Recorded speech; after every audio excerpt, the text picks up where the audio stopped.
First thing we need to do is remove the body pins. These can just be pushed from one side and they'll come out. They are handed, so it is a good idea just to remember where they went when you come to put it back together. If I just zoom in, I'll try and show you on. So I'd always recommend your thumb on one side, finger on the other, just push so that it comes off and then lift the pin away. The body then should just lift off its mountings and the aerial will then come through the body. Now this kit's got one of our LED sets in, so that just needs unplugging. First we need to remove the rear pod, which is actually very straightforward.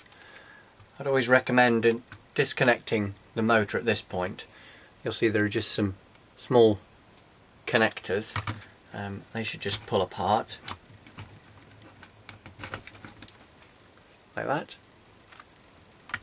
Now we need to just slacken off the shock. I just take a couple of turns off the front screw and then just remove completely. You'll find when you remove that there will be an O-ring on the screw, and underneath the shock you'll find there'll be a small plastic insert. So just put those to one side. Remove your aerial tube because you don't want to bend or damage it. If we just put the car on its side now, you can see on the bottom that there are two screws here, and depending on the length of your car they will be in any of these series of holes. This is obviously quite a long wheelbase, they're in the rear ones. This is the FXX Ferrari. What we need to do is slacken those screws off. There are two of them.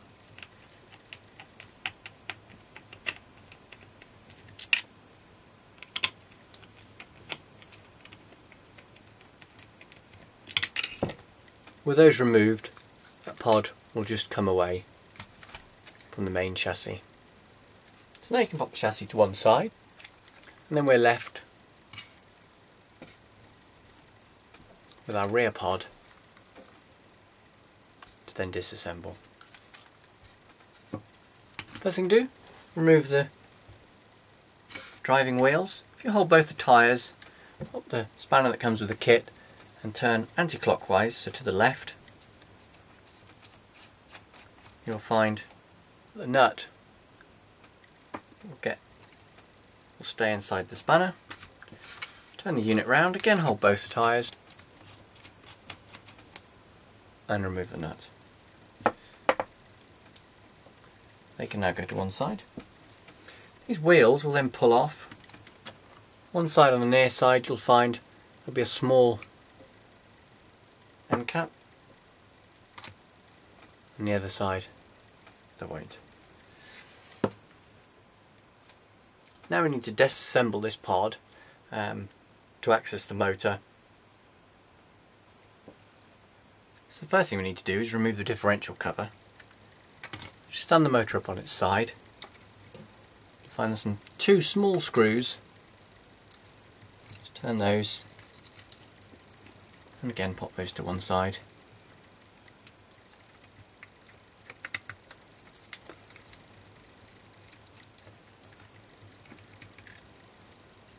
This cover, just ease it off the back end, that'll lift free. You then need to just rotate gear differential until the grub screw on the pinion gear on the motor can be seen.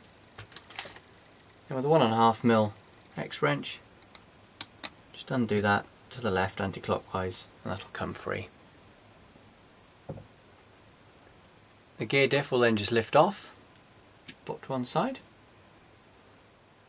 We now need to slacken off these three screws here, just slightly smaller than most.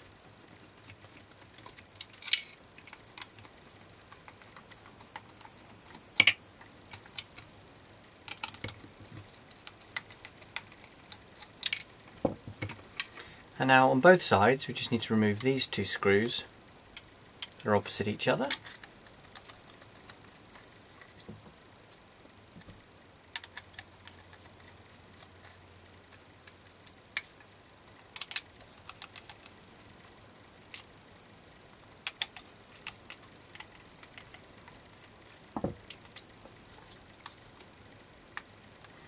and then the two on the side without the gear diff.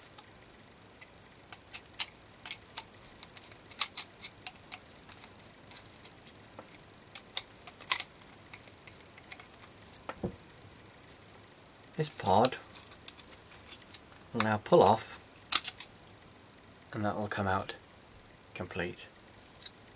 Just move this away. Now you'll find this top plate will just lift away. Just check this orientation, because when we put it back we'll want this little notch for the motor wires to go through.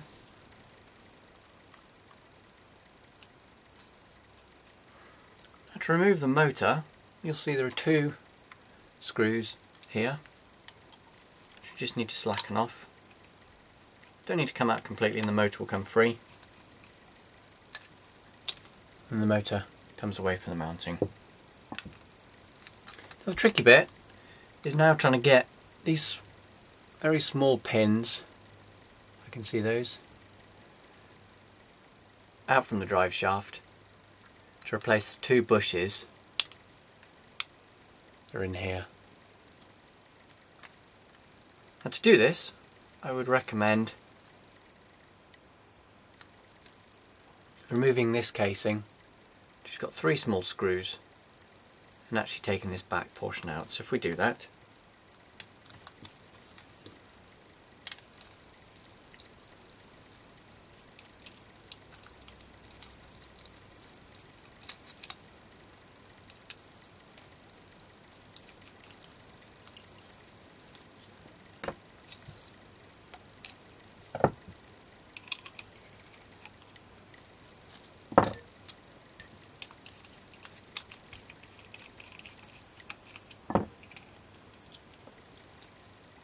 that'll then come away. Those you can then push to one side to access this pin. You'll only need to remove one of them to get these bushes out, and you can see one of these plastic bushes has actually come free. We just clear a bit of space.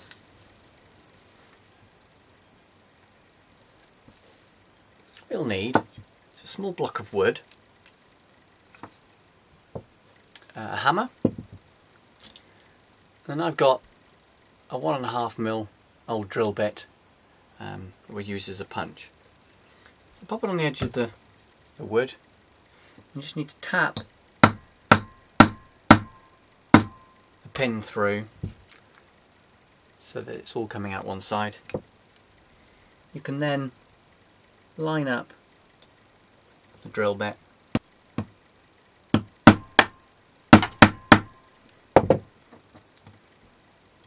So the pin's dropped out. You'll find that both of these plates, and just keep their orientation the same, it's very easy to get these around the wrong way. So just pull them off and lay them down. So that's what we're now left with. Just push through and come out of both those plates. On a pack of bearings, you'll see that there are two bearings that are larger than the others, and they simply drop in from one side. You'll see there's a recess on the back, so just push them in, and now you can just thread the drive shaft back through the bearing, and you'll already feel they're much more secure and smoother. Similarly, pop the second one on, put those down to one end. What we need to do is bring our little piece of wood back, a small pin,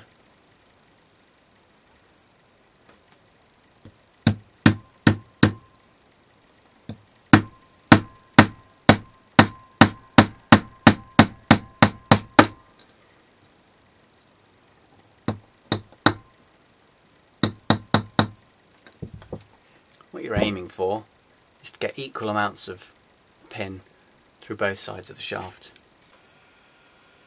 To reassemble the motor housing then, first of all we need the plate that's got warning hot on, and that logo goes to the bottom. And we're just going to mount it on one side, and you'll find that on the plate there are some small locating pins which will really help you put it back together. So just line those up and you'll see that the holes line up. You've got two of your screws. Now to put these back in, best thing to do is just run them backwards and you'll feel them drop into the threads that were cut before, and then you just start tightening those up. If you don't do that, you run the risk of stripping the thread that was already cut in the plastic the first time it was assembled. And remember, don't over tighten these, they just need to be tight enough to bite, and we're only screwing into plastic and it'll be very easy to strip them. At this point we just need to mount the plate back on this side. I find this easy. So this plate, you'll see there is also a very small locating pin here. Will help you get them in the right place. Now with the 3 very small screws, just mount that. And again, you can use the same principle of turning back to find the thread and then winding it on. You'll find it'll lend itself to be disassembled and reassembled more times if you follow this procedure. Okay, now we're ready to install the motor. So on the motor, just note that one of the wires, the black wire, is always longer, and then that side of the motor needs to point downwards when we fit it. And on the front you'll see there are 2 holes opposite each other, and that's where we're going to be mounting in here. So with black wire down, place the motor through onto its plate, and then we're just going to try and locate this bottom screw into one of those holes. So you wind it on, you'll just feel it starts to bite. Just get a couple of turns on and then look down.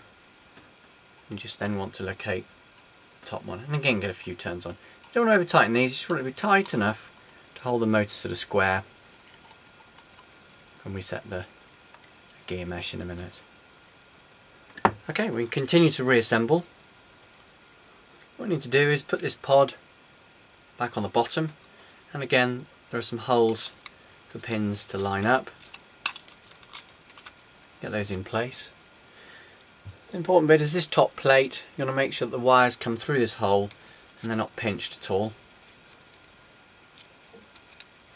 So drop the pins in this side. Line it up. Check that both the wires are through.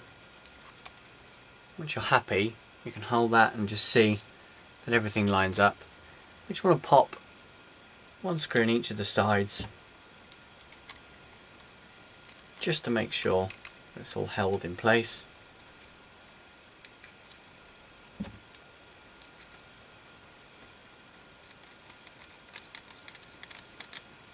At this point, that should all then stay together, and you can go through and add the remainder of the screws, 3 into the bottom, which were the smaller ones if you remember, we've got here, and then the screws into the side. So if I go ahead and do that off camera and come back,